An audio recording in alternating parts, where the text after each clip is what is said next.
Yo YouTube! This is my video for Wednesday the 2nd of July, and this morning I had a blood test to do in preparation for my consultant's appointment tomorrow in Lincoln, and that wasn't booked until 10 o'clock, but they were running late, so I didn't get out there until 10:40. The time now is 11 o'clock and I'm now doing my first job of the day. I'm on my way to Boston to pick up a small van job going to Rochester, and we all know where I'm going if you do this job. It's 91 and a bit loaded miles. I'm about 10 miles away from pickup. I'm currently about 12 minutes away, and I bid £90, 90, and I was reasonably surprised to get it for that price, but I was also reasonably confident because there was actually in the end no other drivers active closer than me to the pickup point. It took about 5 minutes before I got the call, but I did get given it by a national shipper. And the interesting thing about this was when I was sitting waiting for my blood test, this would be back at sort of 10 o'clock, there was a different shipper who put exactly the same job on, and I put a bid on at that point. It was for collection between 11 and 12, and I'm only I said half an hour away from there, so even with a bit of delay with a blood test I'd get there in time. And that first shipper didn't respond at all. I put £90 on for their bid as well. Had no response from them. And about half an hour later, the one that I got popped up and I put the same bid on. And interestingly, when I came out of the blood test, I then had a quick look at what was around. There's nothing else suitable, but there was also no drivers. So I just changed my first bid with the other shipper down by £5 to £85, but then immediately after that I got the call for the one that I'd got with the national shipper. So I don't know why the first shipper took so long to decide. Anyway, £90 for a small van job, it's not a bad rate. It's about the going rate for going to this particular destination, I would say, but lots of people would go cheaper than that. But I think I'm guessing that because I'm pretty much the only driver available, and maybe the only driver that bid, that's why I got it. I'll do a quick screenshot now, and I'll show you who's around. It's now 11:05. Okay, so I'm going to get to Rochester, and then I'll see what's going on. I should be able to find a second job. So £90 is not a bad start today, because it's a late start again. So if I can sort of double that today, 2 small jobs or 1 big job, I'll be happy with that. I'm not trying to be too ambitious with my amount of money earned at the moment. It's quite tough to make anything on the CX at the moment, but I'm kind of just sort of trying to make sure I do work every day, and if I can do that, what will be is how I see it. Right, okay, I'll let you know how it goes. Cheers. Just a quick update as I come up to this busy traffic. It's now 11:35. I picked up my very small item from Boston to go to, I keep saying Rochester, but it's not that, is it? It's probably, let me say Rocester. I can pronounce that. So if you know how to pronounce the following place, Rocester, maybe it's Rocester. That would make a bit more sense based on similar spelt places. So I'm going to say Rocester from now on, and then you can tell me if I'm wrong. It's certainly not Rochester, which I keep saying. Anyway, so on my way there. There's a bit of delays traffic-wise, so I'm not going to be there till close to 2 o'clock. I need to get some fuel on the way, which is why it's a bit later as well. And the thing I wanted to point out today was I have a little social technique which I use an awful lot, which I find works well, and I've added some value to that technique today, which works for the first time. So, first of all, what's the technique? The technique that I use is I always ask the security guard or the goods in person or the forklift driver what their first name is, and then I immediately just say thank you to their first name, and that just helps to grease the wheels of service so everyone feels happy and appreciated. But there are 4 names which I've got on a post-it note on my sun visor, and one name is based in a place from Boston. Actually no, 2 are based in places from Boston. One is based in Manchester and the other is based in Swaffham, and they're places that I've been to quite regularly who have the same staff, and so I've written down on this post-it note the names of those people. And today one of the ones that I've written down was the guy that I picked up from. So he's an Eastern European guy, so it'd be hard for me to remember his name at the best of times, but I quickly had a quick look at my visor as I saw it was him, and then I said thank you to his name. And I think he was a bit surprised that I remembered his name, and it just made the interaction, very pleasant.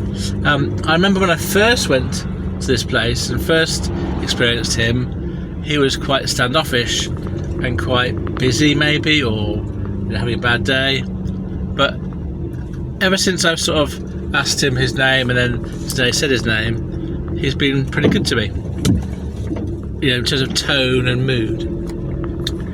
It doesn't make any difference to how much I earn, it doesn't make any difference to how quickly I do the job, but it just adds to the vibe, a nicer vibe to my day, and I find that it's quite important. And then the other thing I was going to mention, on a similar note, but it's something that I think is worth me sharing. I try to think about people I interact, what's important to them rather than what's important to me. And if I can behave in a way that recognises what's important to them, then I should be able to get my aims and goals achieved better. And here's an example of what I mean.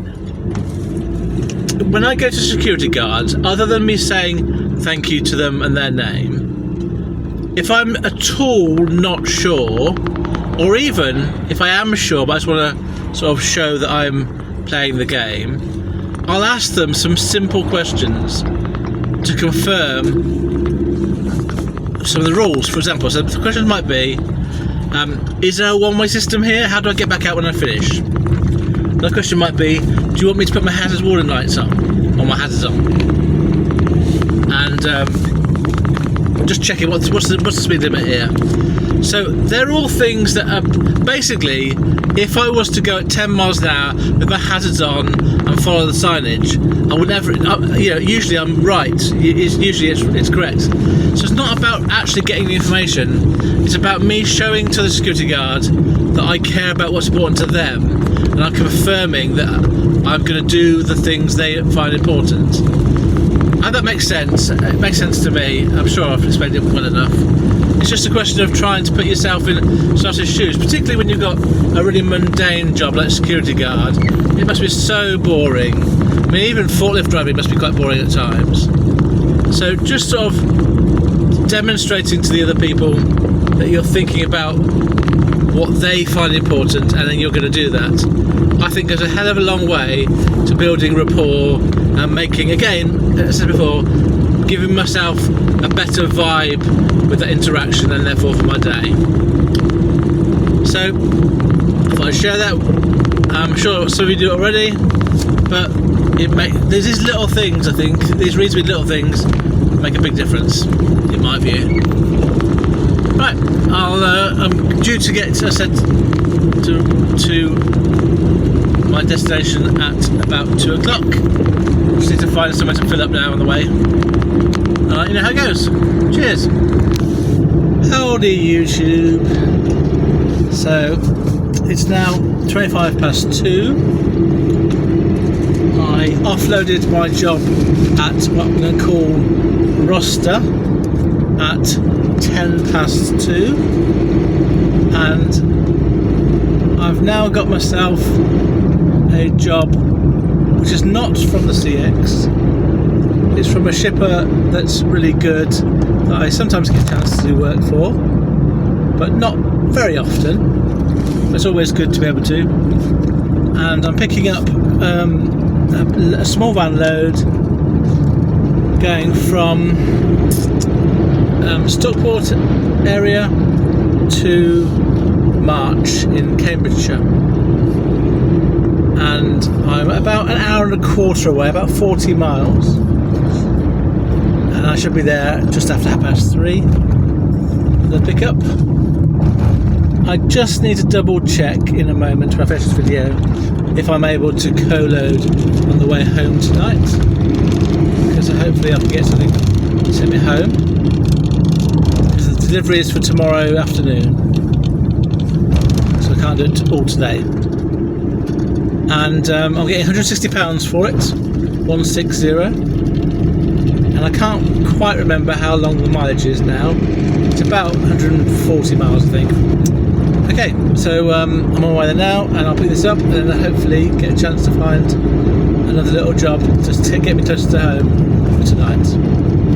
I'll let you know how it goes. Cheers! Right, so YouTube, a couple of things to add to my previous post. Also, I'm driving through some amazing hillsides, so I thought this would be a good time to just update you. When I put the full postcode of my collection in, it ended up being 20 minutes more than I'd originally thought when I put the first sort of half postcode in. And there is some sort of congestion on the way to Stockport.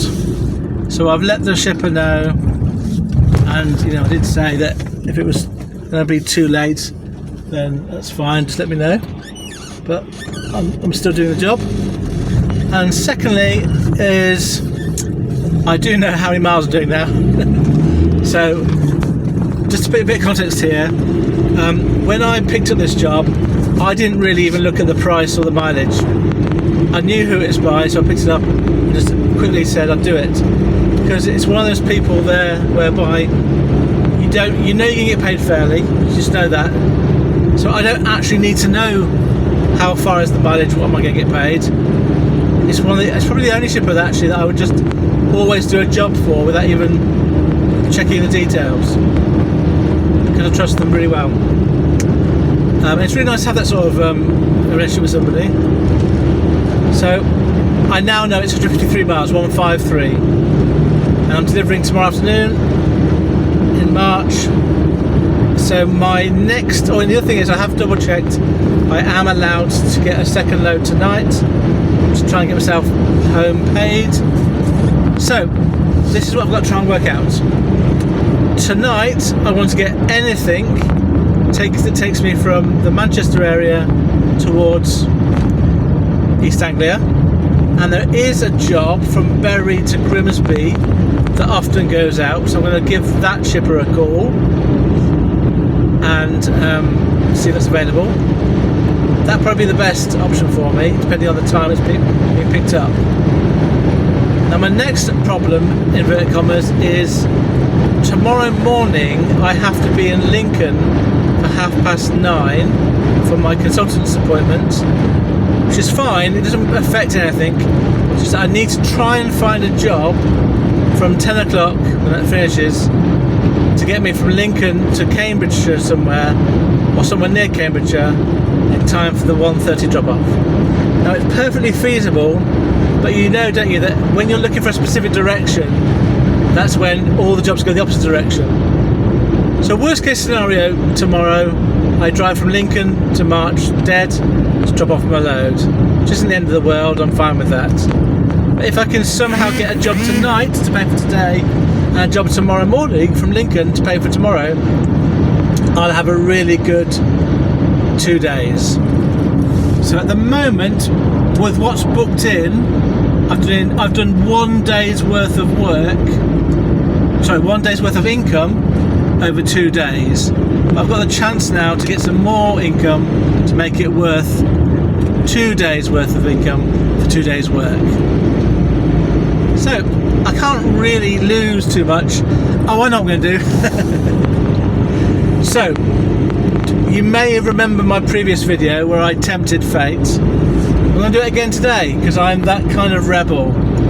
I bet I do not break down between here and Stockport and going home tonight. So fate, if you want to win this round, do your best. But there's no way I'm going to break down.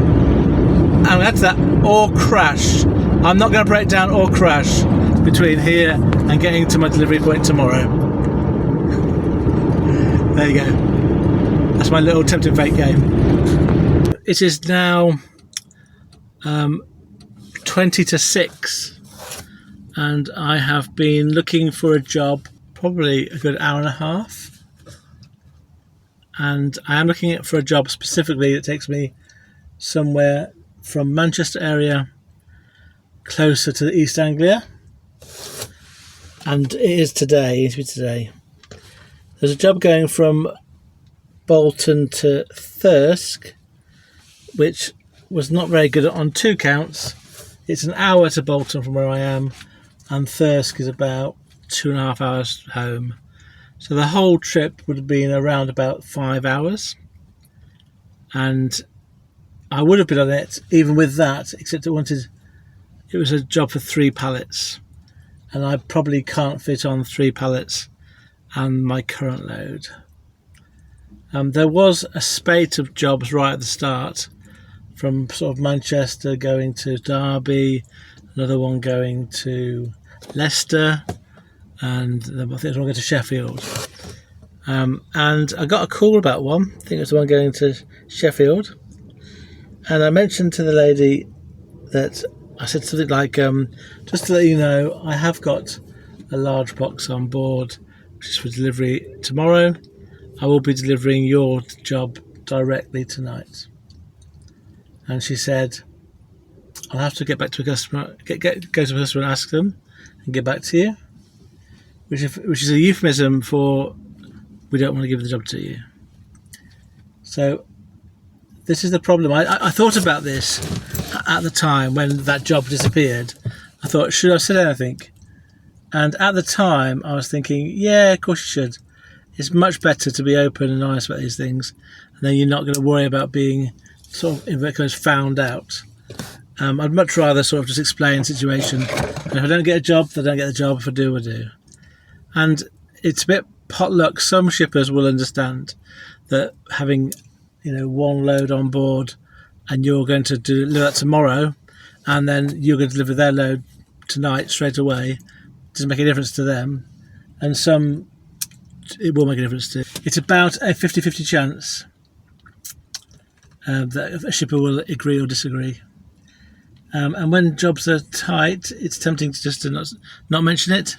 But I don't think I wouldn't want to work that way. I wouldn't feel comfortable working that way. So probably I'll end up with no job today. It's not looking good at the moment. I'm really hot at the moment. It's only 19 degrees according to my van, but I'm in the sun. I'm going to make a move soon, heading towards home.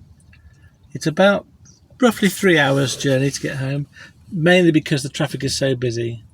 There's a couple of accidents along the way. I've tried looking at alternative routes. So my route takes me across the Pennines to Sheffield and then down the A1M to Grantham and then across country. But there's not really anything that's quicker going anywhere else. So I'll try going through via Birmingham, via Derby, via Leeds, and they're all actually longer distance and longer time. So I'm going to head the way my sat-nav says. It's going to be a long trek home. I can't really do my stats for today because I've got a job that's not finished yet on board. So what I should do is I'll do stats for over the 2 days, today and tomorrow, and then we can average them out on a per daily basis. But my first sort of objective, which was to get a job home, hasn't been achieved. and I think it's unlikely I'll get a job from Lincoln to March tomorrow. So it might be that I'm just looking to get a job from March somewhere else in the afternoon tomorrow. So I'm not going to have great income, I don't think. But you never know, do you? Never know. I say this now, then as I'm driving home, there'll be a brilliant job that comes up, and I can then tell you about that when it happens. So I'm a bit tired now. As you maybe able to tell, my voice is going off a bit as well. I need a drink. But I'm going to head home, and I need to try and get some video editing done at some point. I mean to do it at the end of each day, but I'm too tired at the moment. So I'll probably speak to you again tomorrow morning. Farewell, friends.